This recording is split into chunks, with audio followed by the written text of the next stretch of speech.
Assalamualaikum warahmatullahi wabarakatuh. Halo Sobat Sejarah, selamat datang pada video kita kali ini di mana kita akan membahas mengenai bagaimana sih awal mula kedatangan Jepang di Indonesia. Nah, siapkan diri kalian karena kita tidak akan hanya membahas mengenai bagaimana sejarah Jepang datang ke Indonesia, tetapi juga akan membahas bagaimana sih dinamika politik mereka yang intrik. Jadi Sobat Sejarah, mari kita bayangkan ini Jepang, di mana kita tahu bahwa Jepang ini merupakan sebuah negara yang amat canggih dengan segala industrinya. Di mana industri mereka yang canggih ini, mereka tiba-tiba haus dengan adanya sumber daya alam. Kenapa demikian? Karena mereka membutuhkan minyak untuk menjalankan industri-industri mereka yang canggih ini. Disinilah Jepang mulai mencari wilayah-wilayah yang kaya akan sumber daya alam minyak yang mereka butuhkan untuk menjalankan industri mereka tadi, di mana mereka mengarah ke wilayah selatan. Nah, di mana wilayah selatan ini pada saat itu sangat dipengaruhi oleh kekuatan sekutu yaitu Amerika Serikat. Selama ini seperti yang kita tahu, di mana Jepang itu mengandalkan Amerika Serikat untuk memenuhi kebutuhan minyak mereka. Namun, ketika Amerika Serikat tahu Jepang mulai mencari atau melihat-lihat wilayah-wilayah lain yang ada di sekitar mereka, disinilah mereka merasa tidak nyaman dan akhirnya mereka merasa gimana ya, bisa kita bilang seperti sebuah teman yang merasa dikhianati. Nah, jadi pada tahun 1941 disinilah Amerika Serikat mulai mengembargo minyak penjualan mereka kepada Jepang. Nah, disinilah Jepang mulai merasa panik dan cemas karena cadangan minyak mereka hanya cukup bertahan untuk 1 tahun ke depan.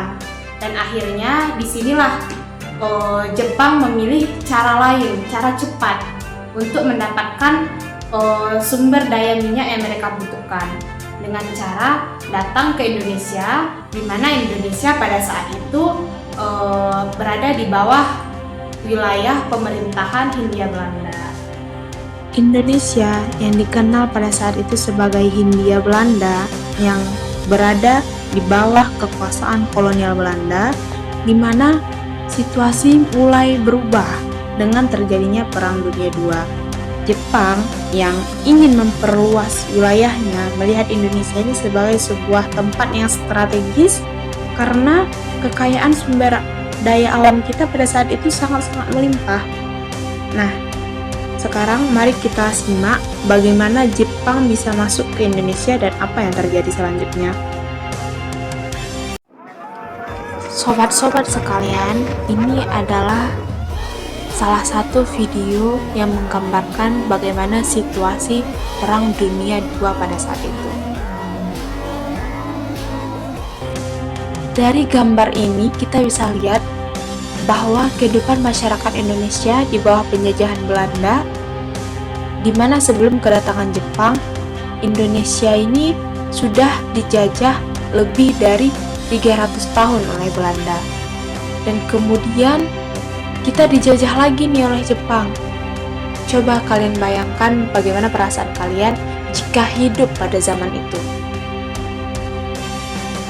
Rakyat Indonesia mengalami penindasan dan eksploitasi yang sangat berat oleh pihak Belanda.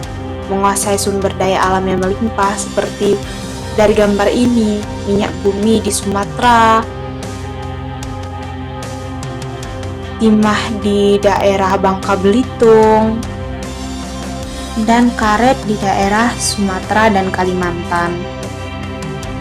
Namun, dengan terjadinya Perang Dunia II, kekuatan Belanda mulai melemah dan disinilah Jepang melihat adanya peluang untuk menguasai wilayah Indonesia.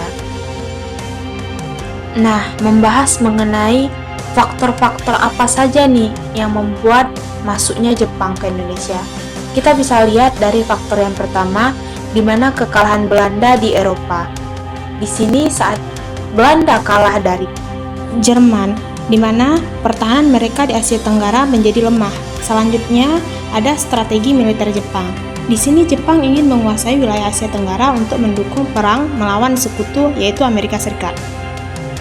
ketiga, ada sumber daya alam. Nah, ini menjadi poin utamanya sebenarnya, di mana Indonesia kaya akan sumber daya alam dan ini sangat dibutuhkan oleh Jepang untuk mendukung industrinya seperti minyak, timah, dan karet. Selanjutnya, kita akan membahas bagaimana jalan peristiwa masuknya Jepang ke Indonesia. Dari video yang sudah ditampilkan, pada tanggal 11 Januari 1942, Jepang mendarat di Tarakan, daerah Kalimantan Timur. Dalam waktu singkat, mereka mampu menguasai daerah tersebut. Lalu selanjutnya, pada tanggal 12 Januari, mereka mampu menguasai Balikpapan. Selanjutnya, pada 1 Maret 1942, Jepang mulai menyerang Jawa dengan serangan di Teluk Banten, Eretan Waton yang sekarang bisa kita kenal dengan Indramayu, dan Karagan atau Rembang. Pada 5 Maret 1942 di Jakarta, disinilah mereka sudah menguasai pusat pemerintahan Hindia Belanda. Dan di Sumatera, Jepang mulai menguasai daerah Padang pada 17 Maret 1942 dalam waktu kurang dari 1 bulan. Ini menandakan Jepang berhasil menguasai kota-kota penting yang berada di daerah Indonesia pada saat itu. Nah, pasti kalian bertanya-tanya, mengapa nih Jepang dapat dengan mudah masuk ke Indonesia? Nah, mari kita bahas satu persatu. Pertama, kelemahan pertahanan Belanda, di mana Belanda tidak siap untuk menghadapi serangan mendadak dari Jepang sendiri. Kedua, strategi serangan yang cepat dari Jepang di mana Jepang ini menggunakan taktik blitzkrieg, di mana menyerang dengan cepat dan terkoordinasi. Selanjutnya, adanya dukungan lokal, di mana beberapa elemen masyarakat Indonesia awalnya melihat Jepang sebagai pembebasan dari penjajahan Belanda karena awalnya mereka memberikan janji kemerdekaan, janji manis kepada rakyat Indonesia. Jadi teman-teman, dapat disimpulkan di mana kedatangan Jepang ke Indonesia membawa dampak yang signifikan baik itu positif maupun negatifnya. Meskipun Jepang sempat menjanjikan kemerdekaan, namun kenyataannya mereka menerapkan sistem pemerintahan yang lebih keras daripada Belanda yang awalnya dulu pernah menjajah Indonesia. Namun peristiwa ini juga menjadi titik awal bagi perjuangan kemerdekaan Indonesia. Dengan demikian, perjalanan sejarah masuknya Jepang ke Indonesia yang tidak hanya mengubah peta politik dan sosial masyarakat kita, tetapi juga menjadi cerminan bagi kita sendiri untuk memahami arti perjuangan dan kemerdekaan bangsa kita. Mari kita terus menggali dan belajar dari sejarah agar kita dapat menghargai kebebasan yang kita nikmati saat ini dan berkomitmen untuk menjaga serta membangun bangsa ini ke arah yang lebih baik lagi. Terima kasih telah mendengarkan. Sampai jumpa di episode selanjutnya. Assalamualaikum warahmatullahi wabarakatuh.